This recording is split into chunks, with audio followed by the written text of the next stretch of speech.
ভেঙে ফেলা হলো শেখ মুজিবুর রহমানের ধানমন্ডি ৩২ নম্বরের বাড়ি। ক্ষমতাচ্যুত প্রধানমন্ত্রী শেখ হাসিনা ছাত্র সমাজের উদ্দেশ্যে ভাষণ দেবেন, এমন কর্মসূচির প্রতিক্রিয়ায় ৩২ নম্বরের ভবন মাটির সাথে মিশিয়ে দেওয়ার পাল্টা কর্মসূচিতে অংশ নেয় বিক্ষুব্ধ ছাত্র জনতা।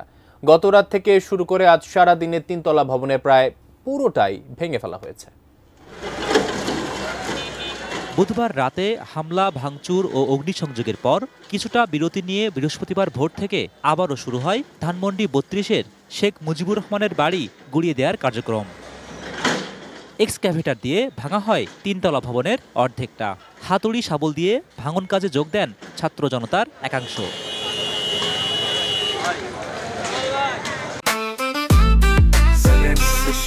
জেনেক্সে শিফট করো, লাইফকে লিফট করো।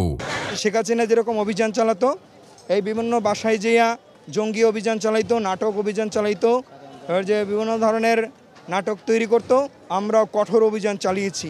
এখানে হয়তো কোনো জঙ্গি আছে কি আছে না আমরা সেটা খতিয়ে দেখছি।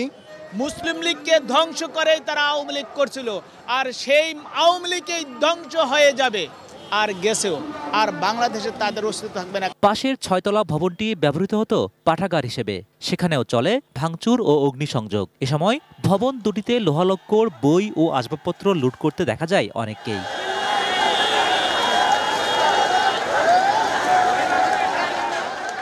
আপনারা ক্ষমতায় বসে এই সমস্ত ইতিহাস ভুলে গেলে হবে না, আপনাদেরকে এইসব ইতিহাস মনে রাখতে হবে এবং এই ইতিহাস থেকে শিক্ষা নিতে হবে। অতিরিক্ত কোনো কিছুই ভালো না। আর এই যে এত উল্লাস, এত কিছু আসলে সব সময় তো মানে সব কিছুতেই দেখতেছি এত উল্লাস, এত কিছু করতেছে, এতে তো আমাদের সাধারণ জনগণেরও অনেক ব্যাঘাত ঘটতেছে। কেউ আর দুর্নীতি করার সুযোগ পাবে না, আর ভোট চুরিও হবে না ভবিষ্যতে, আশা করছি।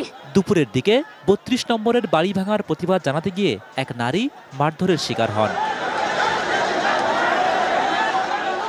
বৃহস্পতিবার অগ্নিসংযোগ করা হয় ক্ষমতাচ্যুত প্রধানমন্ত্রী শেখ হাসিনার বাসভবন সুধা সদনে। সেখানেও আসবাবপত্র ও শীতাতপ নিয়ন্ত্রিত যন্ত্র খুলে নিতে দেখা যায় অনেককেই।